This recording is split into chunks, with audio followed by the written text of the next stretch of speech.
మోక్ష, ఇవాళ friendship day కదా. సో ఫ్రెండ్షిప్ డే గురించి ఒక కథ చెప్పుకుందాం, సరేనా? సరే. సో ఈ కథ లాస్ట్ దాకా వింటే నీకు ఎలాంటి ఫ్రెండ్ని సెలెక్ట్ చేసుకోవాలి, మంచి ఫ్రెండ్ యొక్క క్వాలిటీస్ ఏంటి అనేది అర్థమైపోతుంది. ఓకేనా? ఈ కథ పేరు అతివాగుడు. అతివాగుడు అంటే ఏంటమ్మా?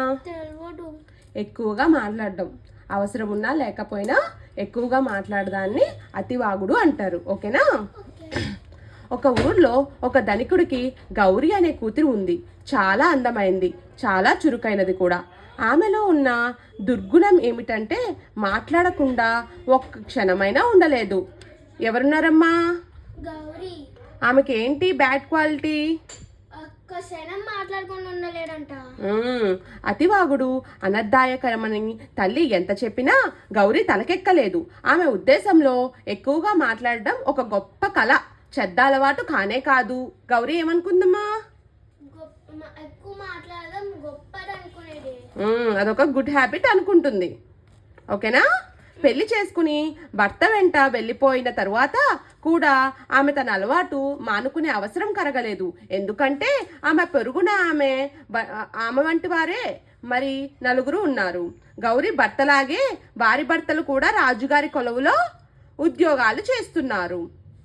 సో ఈ అమ్మాయి పెళ్ళైపోయాక తన బ్యాడ్ హ్యాబిట్ మానేసిందా? లేదు.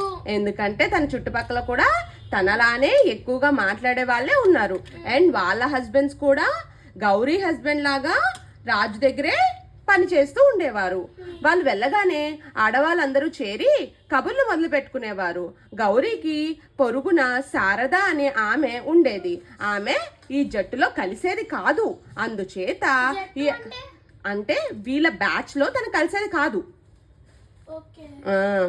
అందుకునే ఈ ఐదుగురికి శారదను చూస్తే తేలిక భావం.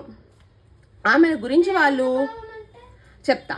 ఆమెను గురించి వాళ్ళు వీలైనంత తక్కువ చేసి మాట్లాడుకునేవాళ్ళు. తేలిక భావం అంటే మంచిగా కాకుండా చెడ్డగా మాట్లాడుకోవడం అన్నమాట. అంటే వాళ్ళు ఎంత గొప్ప పని చేసినా సరే వీళ్ళు ఇట్లనే లైట్ తీసేస్తారు. ఇప్పుడు తను మంచిగా ఏదైనా ఒక పాట పాడింది అనుకో, ఏముందులో ఎవరైనా పాడేస్తారు. లేదా తను ఏమైనా మంచి ఆర్ట్ వర్క్ చేస్తుంది అనుకో, ఇది నేను కూడా చేసేయగలను, కానీ నేను చేయను అంతే, కానీ నేను కూడా చేసేయగలను అని మాట్లాడుకోవడం, తక్కువ చేసి మాట్లాడడం. ఓకేనా? ఇప్పుడు ఈ ఐదుగురు శారదను చాలా తక్కువ చేసి మాట్లాడతారు. ఓకేనా? ఒకసారి ఐదుగురు ఆడవాళ్ళు మాట్లాడుకుంటూ ఉండగా గౌరీ కళ్ళు తిరిగి పడిపోయింది. మిగిలిన వాళ్ళంతా కంగారు పడిపోయి ఏం చేయాలో తెలియక వీధిలోకి వచ్చారు. ఆ సమయంలో అటుగా వెళ్తున్న శారద వాళ్ళ ముఖాలను బట్టి ఏదో జరిగిందని గ్రహించింది. ఆమె అడిగిన మీదట వాళ్ళు గౌరీ సంగతి చెప్పారు. శారద లోపలికి వెళ్ళి గౌరీ ముఖాన నీళ్లు చల్లి స్పృహ తెప్పించింది. నాడి చూసి నవ్వుతూ, నువ్వు తల్లివి కాబోతున్నావు, కొంచెం జాగ్రత్తగా ఉండు అని చెప్పి వెళ్ళిపోయింది. శారద చెప్పింది నిజమే అయ్యింది. గౌరీ గర్భవతిగా ఉండి పుట్టింటికి పోయి పన్నంటి కొడుకుతో ఎత్తుకుని తిరిగి వచ్చింది. వస్తూనే ఆమె తనకు తెలిసిన వారందరినీ పిలిచి విందు చేసింది. అందరూ ఏవేవో బహుమతులు తెచ్చారు. అన్ని బహుమతులు కన్నా శారద తెచ్చిన బహుమానం గౌరీని ఎక్కువ ఆకర్షించింది. శారద తన కొడుక్కి సరిపోయే ఉన్ని దుస్తులు తెచ్చింది. వాటిని శారద స్వయంగా తయారు చేసిందని తెలిసి గౌరీ ఆశ్చర్యపోయింది. ఉన్ని దుస్తులు అంటే ఏంటమ్మా? వూల్తో అల్లుతారు కదా స్వెటర్స్, అలాగా ఒక స్వెటర్ తనే గౌరీయే స్వయంగా చేసి శారదనే స్వయంగా చేసి ఎవరికి తీసుకొచ్చిందమ్మా? గౌరీకి తీసుకొచ్చింది. అది చూసి చాలా హ్యాపీ ఫీల్ అయింది. మర్నాడు గౌరీ మిగిలిన ఆడవాళ్ళతో ఈ మాట చెప్పినప్పుడు వాళ్ళు ఉన్ని దుస్తులు అల్లటం బ్రహ్మ విద్యేమీ కాదు. మనం అల్లినవి కొన్నవాటంతా అందంగా ఉండవు. డబ్బు కకృతి కొద్దీ ఆ శారద చాలా పనులు తానే చేసుకుంటుంది. ఏం చేస్తుంది పాపం, మనలో డబ్బున్నది కాదు కదా అని తేల్చేశారు. ఏమైందంటే గౌరీ వాళ్ళ ఫ్రెండ్స్తో షేర్ చేసుకుంది. ఇట్లా శారద నా కోసం ఇట్లా ఊళ్ళతో అల్లిన డ్రెస్ తీసుకొచ్చింది అని చెప్పి షేర్ చేసుకుంది. అయితే ఆ ఫ్రెండ్స్ అందరూ ఏమన్నారు మోక్ష? చాలా తేలిగ్గా తీసి పడేశారు. ఏముంది, ఎవరన్నా చేసేసేయచ్చు, అది చాలా ఈజీ అని చెప్పారు. కానీ అది అంత ఈజీ ఏం కాదు, కావాలని తన్ని తక్కువ చేసి మాట్లాడుతున్నారు వీళ్ళు. ఓకేనా? ఓకే. శారద పొదుపరి అన్న సంగతి గౌరీ గుర్తించింది. ఆమె పాడి చేస్తుంది, పిడకలు తయారు చేస్తుంది, దొడ్లో కూరలు పండించి ఎక్కువగా ఉన్నప్పుడు పొరుగు వాళ్ళకి ఇస్తుంది. తన భర్తకు అంగీలు, తనకు రవికలు కుట్టుకుంటుంది.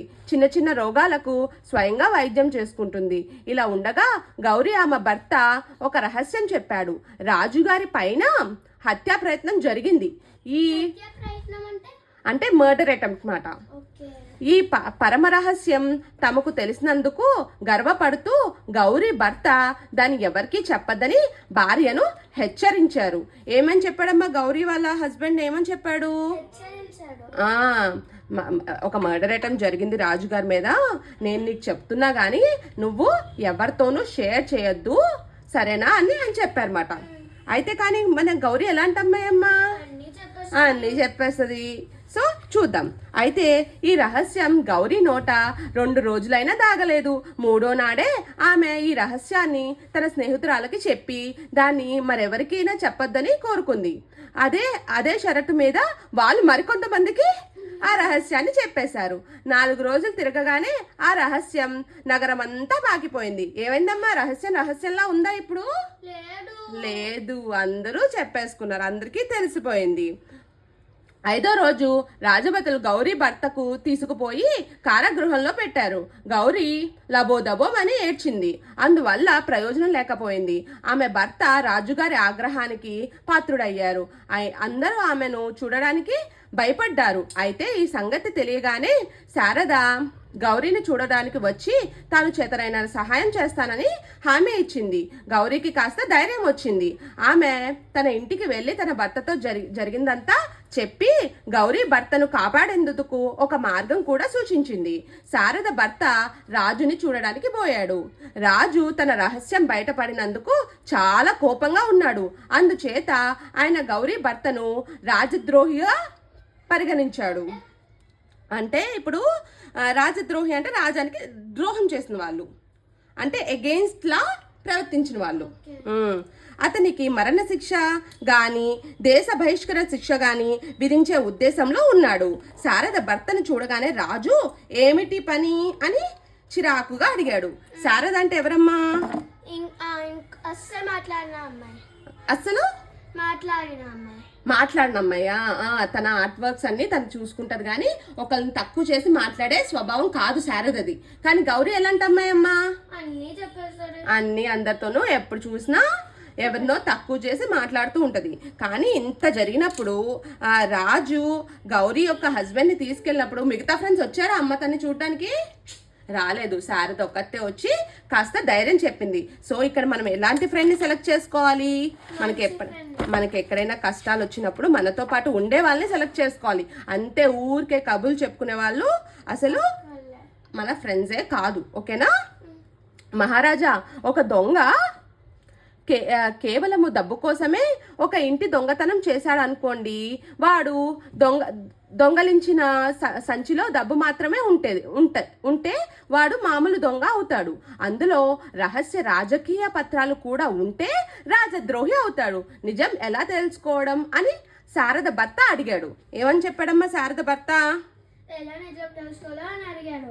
మామూలుగా ఒక దొంగ ఉన్నాడు, సంచిలో ఓన్లీ మనీ ఉన్నాయనుకో, థీఫ్ ఉన్నాడు, సంచిలో ఓన్లీ మనీ ఉన్నాయనుకో వాడిని దొంగ అంటాము. కానీ రాజకీయానికి సంబంధించిన రాజుకి సంబంధించిన సీక్రెట్స్ కూడా ఉన్నాయనుకో అప్పుడు రాజద్రోహి అంటాము. కానీ అసలు వాడి సంచే మనం చూడకుండా వాడు దొంగనా రాజద్రోహినా ఎలా కనిపెట్టగలం అని అన్నాడు. సో ఆ మాట ఎందుకు చెబుతున్నావు అని రాజు అడిగాడు. మీరు రాజద్రోహి అనుకునే వ్యక్తి నిజంగా రాజద్రోహి కాదు. తన భర్తను నమ్మి రహస్యం చెప్పాడు. ఆమెకు అతిగా మాట్లాడే అలవాటు ఉండటం వల్ల ఆ రహస్యాన్ని దాచలేకపోయింది అన్నాడు శారద భర్త. నేను నమ్మను, ఎంతో అతిగా మాట్లాడితే వారైనా రహస్యాన్ని దాచలేకపోవడం ఏంటి అన్నాడు రాజు. తమరు మన్నించేటట్టయితే సాహసించి ఒక సూచన చేస్తాను. మహారాణి గారికి ఏదన్నా రహస్యం చెప్పి చూడండి. మీరు పరీక్ష చేస్తున్నట్లు ఎవరికీ తెలియనివ్వద్దు. 4 రోజులు వేచి చూడండి అన్నాడు శారద భర్త. అతని మాటల్లో కొంత సబబ ఉన్నట్టు తోచి రాజు తనను చెప్పినట్లు చేశాడు మహారాణికి. ఏం చేశాడమ్మ రాజు? ఒకసారి టెస్ట్ చేద్దామని అన్నాడు. టెస్ట్ చేద్దామన్నాడు. ఏమని టెస్ట్ చేద్దామంటే రాజుగారి వైఫ్కి రాజుగారిని ఏదైనా సీక్రెట్ చెప్పమంటున్నాడు. నిజంగా ఆవిడ దాచగలదా ఆ సీక్రెట్ చూద్దాం అనుకుంటున్నాడు. ఓకే, మహారాణికి కూడా అతిగా వాగే దురలవాటు ఉన్న సంగతి అందరికీ తెలుసు. రాజు ఆమెకు చెప్పిన రహస్యం దాగలేదు. రాజు తన తప్పు గుర్తించి గౌరీ భర్తను చెరసాల నుంచి విడుదల చేశాడు. భార్య విషయంలో జాగ్రత్తగా ఉండమని హెచ్చరించాడు. అంతేగాక అతివాగుడు వల్ల కలిగే అనర్థాలను గురించి శిలా శాసనాలు దేశమంతా వేయించాడు. తన భర్తకు విముక్తి కలిగాక గౌరీ శారదను ఎన్నో విధాలుగా కృతజ్ఞతలు చెప్పుకుంది. నువ్వు నాకు ఎన్నో ఉపకారాలు చేసినా కూడా మేము నిన్ను గురించి నిందాపూర్వకంగా మాట్లాడుకోవడం మానలేదు, ఎందుకంటావు అని అడిగింది. ఏమడిగిందంట గౌరీ శారదను? నువ్వు ఇంత హెల్ప్ చేసావు కదా నాకు, అయినా సరే నేను నీ గురించి ఇంకా బ్యాడ్గానే మాట్లాడుకుంటున్నాను గౌరీ, అదే శారద, ఎందుకంటావు అంది. అయితే ఏమని సమాధానం చెప్పిందంటే శారద, అతిగా మాట్లాడటమే అందుకు కారణం. మాట్లాడడానికి ఏదో ఒక విషయం కావాలి కదా, ఏదో దొరకకపోతే తెలిసిన వాళ్ళ గురించి చెడ్డగా మాట్లాడుకోవడం మొదలు పెడతాము, అందువల్ల అకారణంగా ద్వేషాలు పెరుగుతాయి అన్నది శారద. గౌరీకి జ్ఞానోదయం అయింది. ఎక్కువగా మాట్లాడుకోవడం వల్ల శారద ఎన్నో విద్యలలో ఆరితేరిందని గ్రహించింది. ఆమె తన అతివాగుడు కట్టిపెట్టి శారద దగ్గర ఎన్నో విద్యలు నేర్చుకుంది. సో మనం ఎవరైనా మన ఫ్రెండ్స్ ఏమైనా క్రియేటివ్ వర్క్ చేస్తున్నారనుకో, వాళ్ళు డబ్బు లేకనో లేకపోతే ఏం చేయడానికి పని లేకనో చేస్తున్నారు అని అనుకోవద్దు. వాళ్ళకి అది ఇంట్రెస్ట్ కాబట్టి వాళ్ళు చేస్తున్నారు. ఓకేనా? వాళ్ళు మిగతా వాళ్ళలాగా తక్కువ చేసి మాట్లాడాలి వాళ్ళ ఫ్రెండ్స్ని. సో నీకు ఇప్పుడు అర్థమైందా ఎలాంటి ఫ్రెండ్ని సెలెక్ట్ చేసుకోవాలో? అర్థమైంది. ఎలాంటి ఫ్రెండ్ని సెలెక్ట్ చేసుకోవాలి మోక్ష? మన బ్యాడ్ టైమ్స్ లో కూడా ఉన్న ఫ్రెండ్ లాగా సెలెక్ట్ చేసుకోవాలి. అండ్ మనం ఏమైనా కొంచెం క్రియేటివ్ గా చేస్తుంటే మనకు ఒక కన్స్ట్రక్టివ్ ఫీడ్బ్యాక్ ఇవ్వాలి. కన్స్ట్రక్టివ్ ఫీడ్బ్యాక్ అంటే నువ్వు ఎక్కడ తప్పు చేస్తున్నావు, ఎక్కడ ఒప్పు చేస్తున్నావు చెప్పాలి, కానీ ఇదేముంది, ఇది ఎవరైనా చేసేస్తారు అని నిన్ను తక్కువ చేసేవాళ్ళు కాకుండా నీ గురించి మంచిగా ఆలోచించి నీకు ఏమన్నా హెల్ప్ చేసేలా. అలాగే మీ ఫ్రెండ్స్ ఏమైనా చేస్తుంటే నువ్వు కూడా హెల్ప్ చేయాలి. ఒక కన్స్ట్రక్టివ్ ఫీడ్బ్యాక్ అనేది ఇవ్వాలి. ఓకేనా? ఓకే మోక్ష, థ్యాంక్ యూ, బాయ్.